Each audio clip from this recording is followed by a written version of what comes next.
ದರ್ಶನ್ ಸರ್ನ as A fan ಆಗಿ ಒಂದ್ಸಲಿ ನೋಡಿದ್ದು. ಎಲ್ಲಿ? ತುಮಕೂರ್ಗೆ ಸಾರಥಿ ಸಿನಿಮಾ ರ್ಯಾಲಿ ಹ್ಮ್. ಬಂದಾಗ ನಾವೆಲ್ಲ ಇನ್ನೂ ಐ ಥಿಂಕ್ 10th ಸ್ಟ್ಯಾಂಡರ್ಡ್ ಏನೋ ಹ್ಮ್. ಇರಬೇಕು ಅನ್ಸುತ್ತೆ. ಆ ಟೈಮಲ್ಲಿ ನೋಡಿದ್ದೆ ಹ್ಮ್. ಫ್ಯಾನ್ ಬಾಯ್ ಆಗಿ. ಅದಾದ್ಮೇಲೆ ಇಂಡಸ್ಟ್ರಿಗೆ ಬಂದ್ಮೇಲೆ ಪ್ರೀಮಿಯರ್ ಶೋ ಅಲ್ಲಿ ಹ್ಮ್. ಮದುವೆ ಮಮತೆ ಕರೆಯಲ್ಲಿ ಪ್ರೀಮಿಯರ್ ಶೋ ಇಲ್ಲೇ ರೇಣುಕಂಬದಲ್ಲಿ ಮಾಡಿದಾಗ ಹ್ಮ್.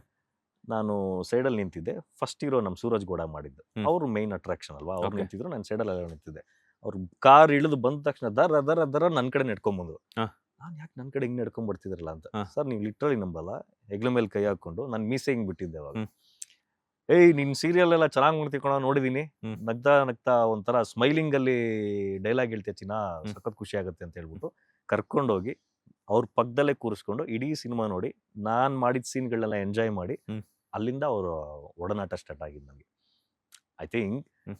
ಅಪ್ಪು ಸರ್ನ ನಾನು ಜೂನಿಯರ್ ಆರ್ಟಿಸ್ಟ್ ಆಗಿ ಮಾಡ್ಬೇಕಾದ್ರೆ ಸೂಪರ್ ಪಕ್ಕದಲ್ಲೇ. ಸ್ಟಾರ್ ಅವ್ರು, ಹೌದು.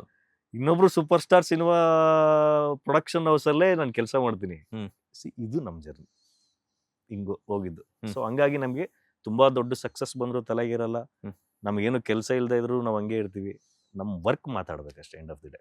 ನಾವು ಈ ಫಾಲೋವರ್ಸ್ ಕಾಲದಲ್ಲಿ, ಇನ್ಸ್ಟಾಗ್ರಾಮ್ ಕಾಲದಲ್ಲಿ ಬಂದವರಲ್ಲ ನಾವು.